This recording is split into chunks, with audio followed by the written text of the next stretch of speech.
Guys, स्वागत है आपका हमारे चैनल एनिमे एक्सप्लेनर पर। और गाइस, वीडियो को पूरा देखो, चैनल को सब्सक्राइब कर लो जिससे और भी न्यू वीडियो इस चैनल पर आपको सबसे पहले मिले। तो शुरू करते हैं। Chapter 18 foundation. म्यू चेन के मन में आश्चर्य उमड़ पड़ा। ये स्पष्ट था कि यह अचानक सफलता उसकी उम्मीद से पूरी तरह बाहर थी।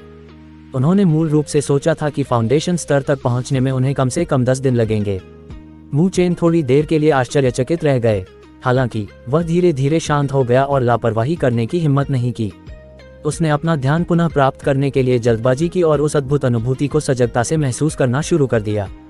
उनकी आभा के समुद्र के भीतर गहरी काली आध्यात्मिक ऊर्जा उबल रही थी। जब ये बुदबुदा रहा था, म्यू चेन यह महसूस करने में सक्षम था कि आध्यात्मिक ऊर्जा का घनत्व तेजी से बढ़ रहा था। इसके अलावा म्यू चेन यह महसूस करने में सक्षम था कि उसके शरीर के अंदर एक शक्तिशाली अवशोषण उत्पन्न हो गया था और ये लालच से बाहर की आध्यात्मिक आभा को सोख रहा था। महान पैगोडा कला द्वारा परिष्कृत होने के बाद गहरे काले आध्यात्मिक ऊर्जा के निशान उसके आभा समुद्र में प्रवेश कर गए। जब वह अपने आभा सागर के भीतर तेजी से बढ़ती आध्यात्मिक ऊर्जा को महसूस कर रहा था, म्यू चेन के 4 अंगों से एक आरामदायक अनुभूति प्रवाहित हो रही थी। और जब म्यू चेन आध्यात्मिक कला की सफलता की सुखद अनुभूति में डूबा हुआ था, तो पूरे खेती क्षेत्र में भी अचानक हलचल मच गई। ऐसा इसलिए है क्योंकि हर कोई म्यू चेन के शरीर के भीतर से एक शक्तिशाली सक्शन को महसूस करने में सक्षम था। इसने खेती के क्षेत्र में सघन आध्यात्मिक आभा को चुराने के लिए अहंकारी और जबरदस्त रवैये का इस्तेमाल किया। इस आंदोलन ने तुरंत ही सबका ध्यान अपनी ओर आकर्षित कर लिया। कई व्यक्तियों ने आश्चर्यचकित आंखों से मैदान पर नजर डाली और अंत में वह म्यू चेन के शरीर पर जा गिरा। क्या हो रहा है? यह म्यू चेन के कारण हुआ। वह क्या कर रहा है? कितना दबंग तल्लीनता है! वह वास्तव में इस अपमानजनक तरीके से दुनिया की आध्यात्मिक आभा को अवशोषित कर रहा है। क्या उसे मरने से डर नहीं लगता? पूरे खेती क्षेत्र में असंख्य फुसफुसाहटें फूट पड़ीं। सभी के चेहरे पर चिंतित भाव थे। ये स्पष्ट था कि यह स्थिति उन्होंने पहली बार देखी थी। म्यू चेन, तांग कियान, एड ने भी अपनी आंखें चौड़ी की और म्यू चेन को चिंतित रूप से देखा। घबराएं नहीं। इस समय शिक्षक मो की शांत आवाज गूंजी। इसने फुसफुसाहटों पर काबू पा लिया और हेवन क्लास के कई छात्रों को शांत कर दिया। फिर उसने म्यू चेन की ओर अपनी निगाहें घुमाईं और थोड़ा भौहें चढ़ाते हुए कहा, यह कोई बड़ी बात नहीं है। जिस आध्यात्मिक कला में उसने प्रशिक्षण लिया था, उसमें सफलता मिली है। जिस आध्यात्मिक कला में उन्होंने प्रशिक्षण लिया। कई छात्र एक बार फिर स्तब्ध रह गए। एक आध्यात्मिक कला की सफलता वास्तव में इस तरह के हंगामे का कारण बनेगी। म्यू चेन ने जिस आध्यात्मिक कला में प्रशिक्षण लिया, उसका स्तर क्या है? ऐसा लगता है कि यह एक आध्यात्मिक कला है कि यह कम से कम आध्यात्मिक रैंक मध्य स्तर की है। जियांग ली और टेंग योंग दोनों के चेहरे पर हैरानी भरी अभिव्यक्ति थी जब उन्होंने म्यू चेन को देखा, जिसने इस बड़े हंगामे का कारण बना। उनकी आंखों से घबराहट की एक झलक बह निकली। हालांकि वे आध्यात्मिक आंदोलन चरण के मध्य चरण में भी थे, वे म्यू चेन के शरीर से आने वाले भारी दबाव को महसूस कर सकते थे। ऐसा लगता है कि उसके पिता ने उसके लिए एक बहुत अच्छी आध्यात्मिक कला तैयार की है, लुओ टोंग ने ठंडी आवाज में कहा। उनके शब्द अनिच्छा और ईर्ष्या से भरे हुए थे। जिस आध्यात्मिक कला में उन्होंने प्रशिक्षण लिया था वह कमजोर नहीं थी, वह आध्यात्मिक रैंक के निम्न स्तर तक पहुंच गई थी। लेकिन ऐसा लगता है कि म्यू चेन ने जिस आध्यात्मिक कला में प्रशिक्षण लिया था उसमें अभी भी अंतर था। इससे लुओ टोंग बेहद निराश हो गए। म्यू चेन की तुलना में उम्र के अलावा उसके पास ऐसा कोई अंक नहीं था जिसमें वह उत्कृष्टता हासिल कर सके। शिक्षक मो ने म्यू चेन को ध्यान से देखा, जो लालच से आध्यात्मिक आभा को चूस रहा था। वह मदद नहीं कर सका लेकिन प्रशंसा की आवाज निकाल दी। वह ये समझने में सक्षम था कि म्यू चेन ने जिस गोंगफा आध्यात्मिक कला में प्रशिक्षण लिया था वह कोई सामान्य बात नहीं थी। हालांकि वह लुओ टोंग जैसे उथले व्यक्ति से अलग था। जैसे जैसे आध्यात्मिक कला का स्तर ऊंचा होता जाएगा, इसका प्रशिक्षण कठिन होता जाएगा। एक सफलता कुछ और भी कठिन होगी। म्यू चेन ने शायद इस आध्यात्मिक कला में केवल 1 महीने से अधिक समय तक प्रशिक्षण लिया था, फिर भी वह एक सफलता हासिल करने में सक्षम था। ये प्रतिभा काफी असाधारण है, जैसा कि उस व्यक्ति से उम्मीद की जाती है जिसने आध्यात्मिक मार्ग के लिए योग्यता प्राप्त की है। शिक्षक मो मुस्कुराया। हालांकि जब वह आध्यात्मिक मार्ग पर थे तो उन्होंने प्रशिक्षण का 1 वर्ष खो दिया, लेकिन म्यू चेन के लिए अपनी प्रतिभा का पीछा करना कठिन नहीं होगा। ऐसा लगता है कि वेस्ट ब्रांच के लियू मोबाइल आखिरकार अपने प्रतिद्वंद्वी से मिल गए। म्यू चेन को स्वाभाविक रूप से खेती के क्षेत्र में हंगामे के बारे में पता नहीं था। वह अभी भी अद्भुत अनुभूति में डूबा हुआ था क्योंकि उसकी आध्यात्मिक कला ने सफलता हासिल की थी। उनके शरीर में प्रवाहित होने वाली आध्यात्मिक आभा गहरे काले आध्यात्मिक ऊर्जा के निशान में बदल गई और उनके आभा सागर में प्रवेश कर गई। इस ताजगी भरे एहसास ने म्यू चेन को पूरी तरह से आराम महसूस कराया। म्यू चेन का मन आभा सागर में प्रवेश कर गया। गहरे काले आध्यात्मिक ऊर्जा के निशान अब एक छोटा रूप बन गए थे। आध्यात्मिक ऊर्जा सर्पिल में एक दूसरे के चारों ओर लिपट जाएगी। यह एक काली निहारिका की तरह रहस्यमय और अप्रत्याशित था। आध्यात्मिक ऊर्जा के ऊपर काले कागज का एक टुकड़ा चुपचाप वहां तैर रहा था। इसने आध्यात्मिक ऊर्जा को अपने चारों ओर प्रवाहित होने दिया और ऐसे गतिहीन रहा जैसे कि यह एक मृत वस्तु हो। गहरी काली आध्यात्मिक ऊर्जा म्यूचेन के आभा समुद्र के अंदर घूमती रही। अचानक उसकी आत्मा की गहराइयों में एक गुंजन गूंज उठी। इससे वह चौंक गया और उसने तुरंत अपने शरीर के अंदर स्कैन किया। उसने वास्तव में पाया कि उसके शरीर में अचानक गहरी काली रोशनी जल उठी। स्वोश, उसके आभा समुद्र में आध्यात्मिक ऊर्जा भी इस समय सक्रिय होती दिख रही थी।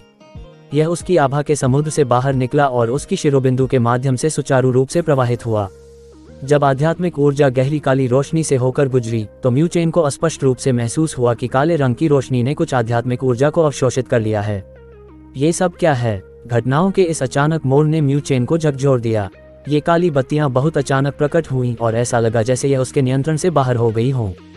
वह उनका भी पता लगाने में सक्षम नहीं था। क्या यह महान पैगोडा कला के कारण हो सकता है? म्यूचेन ने तुरंत सोचा। फिर उसके दिमाग में एक विचार आया।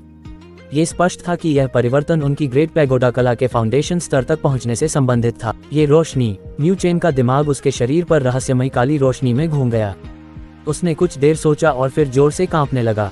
उसने देखा कि अगर वह काली रोशनी को जोड़ने में सक्षम था तो यह कुछ आध्यात्मिक पल्स जैसा प्रतीत होता था। आध्यात्मिक पल्स, ये वाक्यांश म्यूचेन के दिमाग में कौंध गया और उसके दिमाग में सवालों की बाढ़ आ गई।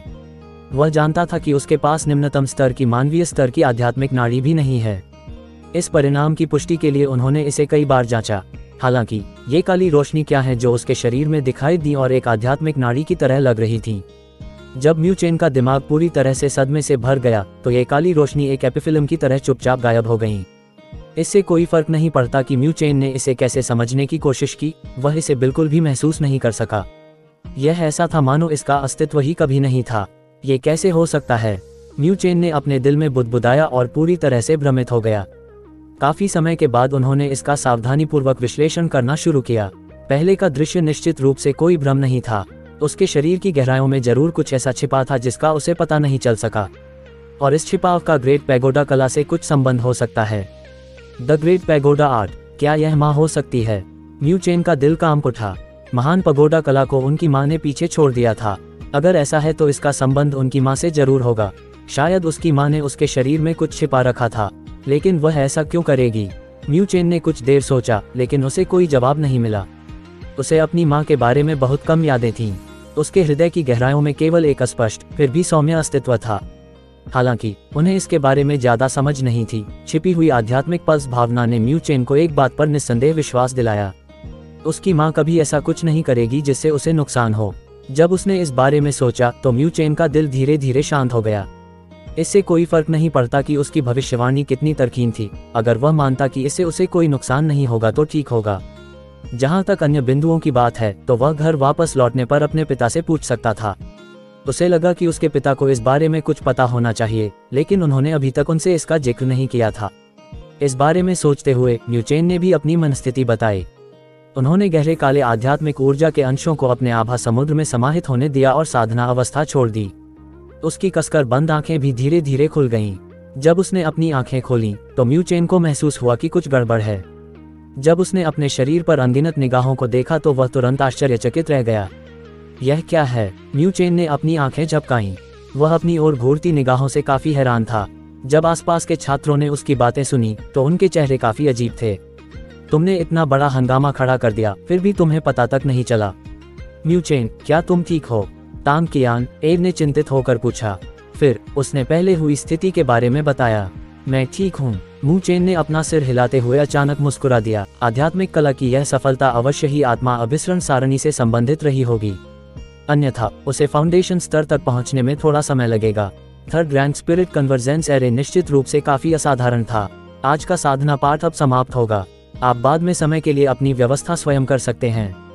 जब शिक्षक मो ने देखा कि म्यूचेन जाग गया है तो उन्होंने भीड़ से बात करने से पहले उसे सिर हिलाया। मो चले गए। खेती के मैदान के भीतर का माहौल धीरे धीरे शांत हो गया। हंसी की आवाजें फैल गईं, लेकिन कई निगाहें अभी भी म्यूचेन पर टिकी थीं। शायद ऐसा इसलिए था क्योंकि म्यूचेन द्वारा किया गया हंगामा बहुत चौंकाने वाला था। शिक्षक मो के चले जाने के बाद भी लुओटोंग, जियांगली और अन्य लोग परेशानी की तलाश में नहीं आए उनके साथ। इसके बजाय उन्होंने डर के मारे उदास होकर उसकी ओर देखा और तुरंत अपनी नजरें दूसरी ओर मोड़ लीं। चलो भी चलें। म्यू चेन खड़े हो गए और बोलते समय ताली बजाए। हम कहाँ जा रहे हैं? तांग कियान, एड ने पूछा। चलो आध्यात्मिक कला कक्ष में टहलने चलें। म्यू चेन ने खेती के मैदान के दूसरी ओर देखा और थोड़ा मुस्कुराया। मुझे अभी वहाँ कुछ आक्रमण आध्यात्मिक कलाओं में काफ़ी दिलचस्पी है। मैं अंततः उनमें प्रशिक्षण ले सकता हूँ। Please guys subscribe to my channel and like the video.